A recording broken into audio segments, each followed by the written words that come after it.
ଦିନ ଐତିହାସିକ ଦିନ, ଆଜିର ଦିନ ସୌଭାଗ୍ୟଶାଳୀ ଦିନ। ଆଜି ଦିନେ प्रधानमंत्री श्री नरेंद्र मोदी जी का जहाँ सबका साथ सबका विकास संकल्प अच्छी सेटा नीलगिरी रे देखा गला जेमिति जहाँ आजादी समय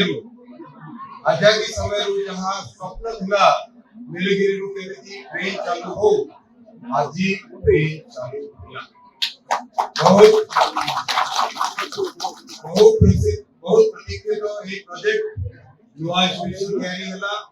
रेलवे लाइन को अपग्रेड करा गला और रेलवे लाइन को अपग्रेड करके आज स्टेशन आज एक समय तले प्रधानमंत्री जहाँ स्वप्न अच्छी प्रत्येक एरिया को प्रत्येक क्षेत्र को विकसित करा जाओ सेरे आज नीलगिरी रू ट्रेन आरंभ तत्सहित दुईटी और काम आरंभ होला।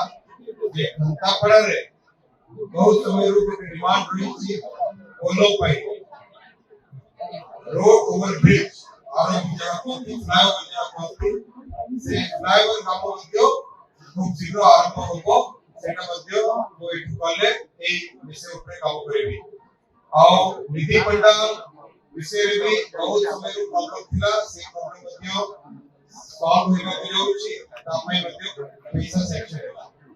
आओ इटू नीलगिरी मेट्रो की पाई जहां पूरी बहुत समय डिमांड था नुआ रेलवे लाइन से विषय सर्वे आरंभ कराइबो और सेटा को कार मध्य तदंत अनुज्ञा कराइबो।